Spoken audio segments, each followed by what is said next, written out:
सबको नमस्ते।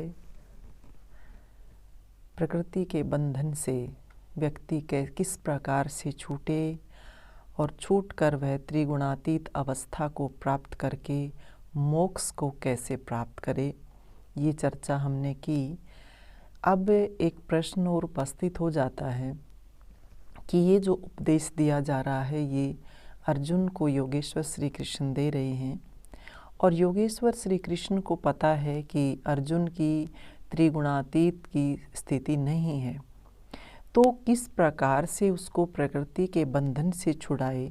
तो इसके बारे में आगे जो बताया है कि सर्वप्रथम व्यक्ति को अपने आप से जो है तमोगुण की स्थिति और रजोगुण की स्थिति से छूटना चाहिए, अपने जीवन को सात्विकता की ओर लेकर के जाना चाहिए। क्योंकि सत्व गुण जो होते हैं व्यक्ति के, सात्विक वृत्ति जिसकी होती है वही इस अध्यात्म के मार्ग पर चल सकता है। और जो व्यक्ति जो है रजोगुणी और तामसिक वृत्ति अपने अंदर रखते हैं वह व्यक्ति कभी भी योग के मार्ग पर आगे नहीं बढ़ सकते। और उन्हीं को जो है गीता में आसुरी प्रवृत्ति के माध्यम से दिखाया गया है कि वह असुर लोग किस प्रकार के होते हैं। और जो व्यक्ति सत्वगुणी होते हैं, सात्विकता अपने अंदर लेकर के आते हैं, उनको जो है देवताओं की कोटि में रखा गया है। हम जब धार्मिक कथाओं को पढ़ते हैं, धार्मिक अपने साहित्य को पढ़ते हैं, इतिहास के ऊपर नज़र उठा करके देखते हैं, तो संसार में ये जो है दो प्रकार की ही शक्तियाँ दिखाई देती हैं, एक असुर शक्ति और एक जो है दिव्य शक्ति की। दो प्रकार के लोग समाज में देखे जाएंगे। एक जो देवता हैं जो हमेशा देने का भाव रखते हैं, अच्छा करते हैं, कल्याण का भाव उनके अंदर होता है। और दूसरे जो है असुरों की एक अलग से पहचान होती है कि वह जो है हमेशा ऐसा पशुओं जैसी उनकी वृत्ति होती है, हमेशा लोभ लालच से भरे रहते हैं, हिंसा से युक्त होते हैं और हमेशा जो समाज को तोड़ने का कार्य करते हैं। तो इस प्रकार की जो है ये दो प्रकार के जो है व्यक्तित्व जो है देखने को मिलते हैं। तो ये जो प्रवृत्तियां हैं व्यक्ति की, यही व्यक्ति को देवता और असुर बना देती हैं, राक्षस बना देती हैं। तो जो व्यक्ति रजोगुण से भरे हुए हैं या तामसिकता से युक्त जो व्यक्ति होते हैं उनको राक्षसी प्रवृत्ति का ही, राक्षसी प्रकृति का ही व्यक्ति कहा जाता है। परंतु जो लोग अपने अंदर सत्व गुण को भरते हैं तो उनके अंदर ही जो है दिव्यता सामने दिखाई देती है, वही दिव्य कोटि के व्यक्ति कहलाते हैं। तो कहा सर्वप्रथम उनको अपने इन राक्षसी प्रवृत्ति को छोड़ते अर्थात रजोगुण और तमोगुण को छोड़ते हुए सत्वगुण को अपनाना चाहिए, क्योंकि सत्वगुण का जो रास्ता है वही जो है मोक्ष का मार्ग हमें दिखाता है। तो पहले अर्जुन को यही शिक्षा दी है कि तू सबसे पहले जो है अपने आप को सात्विकता से ओतप्रोत कर। और सत्वगुण जो सत्वगुणी व्यक्ति होते हैं या कहें कि देवताओं की कोटि के जो व्यक्ति होते हैं वह किस प्रकार के होते हैं, किन किन गुणों को धारण करके एक व्यक्ति सात्विकता की ओर आगे बढ़ता है, वह दिव्य कोटि का व्यक्ति कहलाता है। क्योंकि सत्वगुण ही हमें ईश्वर के निकट लेकर के जाता है। तो ईश्वर की निकटता यदि हमें बढ़ानी है तो हमें इन गुणों का पालन व्यक्ति जो है अपने जीवन में करना पड़ेगा। क्या गुण बताए हैं? कहा अभयम सत्व संशुद्धिर ज्ञान योग व्यवस्थिति ही दानम दमश्च यजश्च स्वाध्याय तपय आर्जवम। व्यक्ति किस प्रकार से अपने उस सत्व गुण को जो है ज़्यादा से ज़्यादा बढ़ाता चला जाए। सबसे पहले जो सात्विकता का जो गुण है जो हमें देवता बनाता है, कहा अभयम, सबसे पहले कि व्यक्ति को भय से मुक्त होना चाहिए, उसको निर्भय होना चाहिए। क्योंकि जब तक व्यक्ति के जीवन में निर्भयता नहीं आएगी तब तक वह आगे नहीं बढ़ सकता। और निर्भयता किस रूप में हमें लेनी चाहिए? आप देखिए, जिस व्यक्ति को अपने शरीर से आसक्ति हो जाती है, और क्योंकि अज्ञान जो है यहाँ से हमारा शुरू होता है कि व्यक्ति जो है शरीर को ही सत्य मान बैठता है। जब व्यक्ति शरीर को सत्य मान बैठता है तो उसके अंदर जो है ये एक भाव पैदा हो जाता है कि कहीं मैं मर ना जाऊं, कहीं मैं मर ना जाऊं, क्योंकि उसको मृत्यु का डर सबसे ज़्यादा सताता है। जब भी वह कोई भी कार्य करता है तो इसी बात को सामने रख करके करता है कि मुझे सुरक्षा चाहिए, मुझे सुरक्षा चाहिए, कहीं मेरे को कुछ हो ना जाए। शरीर में तकलीफ़ होती है, कष्ट होता है, और उस शरीर से ही संबंधित जो और जितने भी रिश्तेदार हैं, परिवारजन हैं, सब के सब इसी रूप में एक भाव प्रकट हो जाता है कि कहीं इनको कुछ ना हो जाए, कहीं मेरे को कुछ ना हो जाए, कहीं वो चीज़ मुझे मेरी छूट ना जाए, क्योंकि इस दुनिया में जीने का जो साधन है वो हमारा शरीर ही है। तो शरीर को ही हम सब कुछ मान करके बैठ जाते हैं। इस कारण से जो है हम जो है हर समय डरे रहते हैं, हमें डर बना रहता है, भय बना रहता है, कहीं मुझे कुछ हो ना जाए, कहीं मेरे परिवार के लोगों को कुछ हो ना जाए। तो ये कहा, इस अज्ञान को हमें तोड़ना होगा। सात्विकता तभी आती है जब हम निर्भय होते हैं, जब हम निडर होकर के आगे बढ़ते हैं कि डर किस बात का। और हमेशा हमारा जो ये देश रहा है ऋषियों का देश रहा है, और अध्यात्म जो है इसी को कहा जाता है, क्योंकि अध्यात्म की शिक्षा ऋषियों ने इसी रूप में दी थी। अध्यात्म जो है उसको कहा जाता है जो आत्मा को प्रधान मान करके चलता है, आत्मा को प्रधान मान करके कार्य करता है, उसको अध्यात्म जो है कहा जाता है। तो आत्मा हमारी प्रधान है।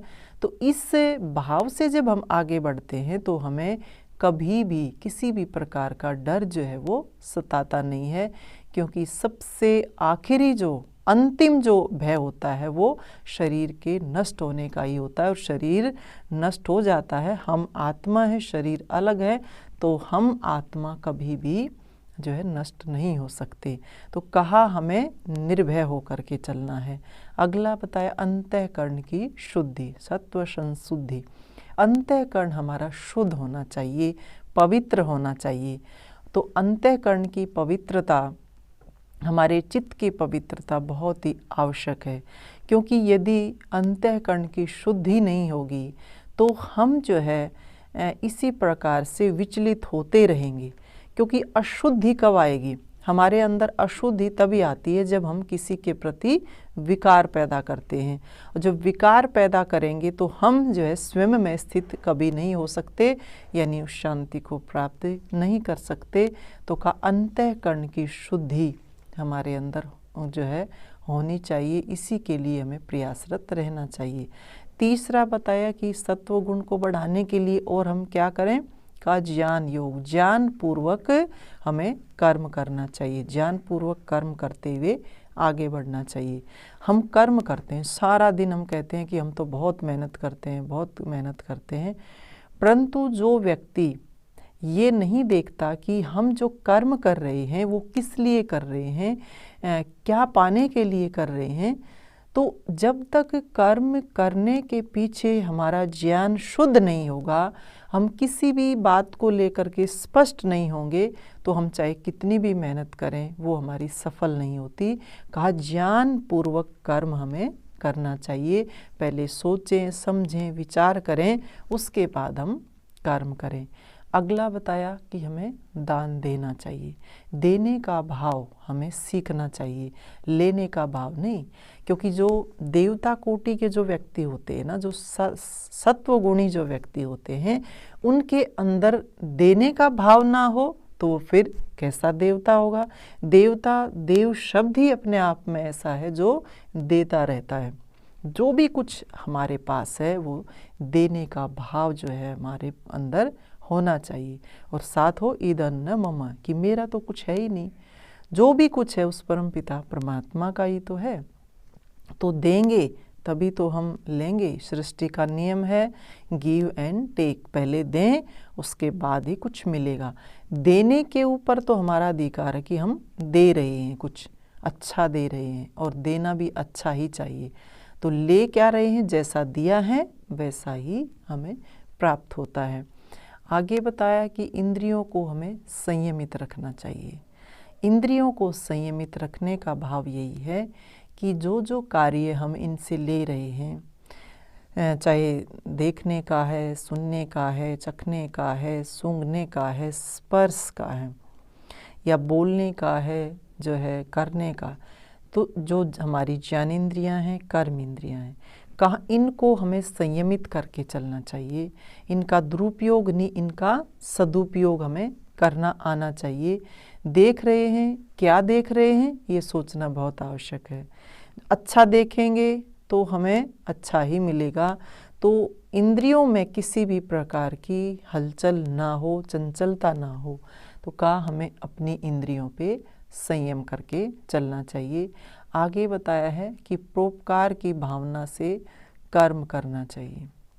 परोपकार का भाव, जब भी हम कर्म करें उसके साथ साथ हमें ये भी सोच लेना चाहिए कि मैं जो कर्म कर रहा हूँ उससे किसी का नुकसान तो नहीं हो रहा है। यदि मेरे कर्म से किसी को हानि होती है, किसी का नुकसान होता है, तो वो कर्म मैं कभी ना करूं। जो भी कर्म किया जाए उसमें दूसरों का भला हो, दूसरों का कल्याण छिपा हो, तो उसी को तो यज्ञ कहते हैं कि परोपकार की भावना व्यक्ति के अंदर होती है और उसको मद्देनज़र रखते हुए कर्म करता है तो वही यज्ञ बन जाता है। तो ये परोपकार की भावना व्यक्ति के अंदर होनी चाहिए।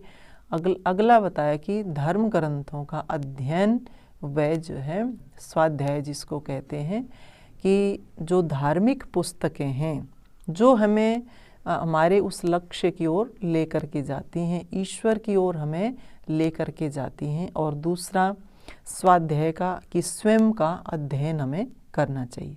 स्वयं का अध्ययन, स्वयं का चिंतन बहुत ही आवश्यक होता है कि हम प्रतिदिन ये देखें। अब जैसे मैंने ये गुण बताए आपके सामने कि एक जो देवता होता है या जो सत्व गुणी होता है, उस व्यक्ति के अंदर कौन कौन से गुण जो है समाहित होने चाहिए।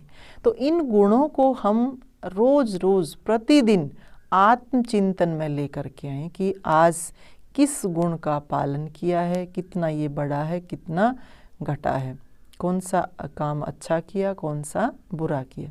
रोज रोज प्रतिदिन हमें आत्मचिंतन जो है वो करना चाहिए।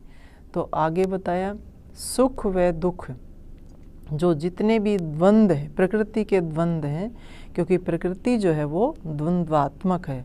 सुख आए, दुख आए, मान हो, अपमान हो, लाभ हो, हानि हो, कहाँ इनको सम अवस्था में देखते हुए आगे बढ़ें। क्योंकि आप देखिए, जैसे हम कहते हैं कि दुख हो गया, अभी दुख क्या है, अब संसार में आप देखिए दुख किसको कहेंगे, दू और ख दो चीज़ें आती हैं कि बुरा, दू माने मतलब बुरा और ख माने इंद्रियों। ये इंद्रियों को जो बुरा लगता है वह दुख हो जाता है। सुख, जो इंद्रियों को अच्छा लगता है उसको हम सुख मान लेते हैं। लेकिन ये सुख और दुख जो है, कोई सी भी चीज़ जो है परमानेंट नहीं है। ठीक इसी प्रकार से लाभ हानि ये भी परमानेंट नहीं है, और गर्मी सर्दी ये भी परमानेंट नहीं है। एक आती है फिर दूसरी चली जाती है, फिर दूसरी आती है, फिर पहली आ जाती है। तो इस प्रकार से ये चलते रहते हैं कि समान अवस्था में रहे, विचलित ना हो, बेचैन ना हो, बिल्कुल उनको शांति के साथ जो है सहन करना हमें सीखना चाहिए। उसके बाद आया है सरलता। अब सरलता कहा, व्यक्ति जितना ज़्यादा धार्मिक होता है उतना ही ज़्यादा वह सरल हो जाता है। और सरलता की एक सबसे बड़ी पहचान यही होती है कि जो आपस के संबंध हैं, जितने भी संबंध हैं, आप देखिए जहाँ भी किसी भी प्रकार से पूर्वाग्रह खड़े हो जाते हैं, आकर के एक दूसरे के प्रति माइंड सेट हो जाता है, तो वो रिश्ता जो है अच्छा रिश्ता नहीं कहलाता, कभी भी वह संबंध अच्छे संबंध नहीं कहलाते। कहाँ जितने ज़्यादा एक दूसरे के प्रति हम सरल होकर के रहेंगे, कोई किसी भी प्रकार का पूर्वाग्रह करके नहीं चलेंगे, तो कहा उसको वो जो स्वभाव एक जो है सात्विक व्यक्ति का होना चाहिए, तभी तो वो देवता बनेगा। सरलता व्यक्ति के जीवन में आनी चाहिए, उसके व्यक्तित्व का हिस्सा बनना चाहिए।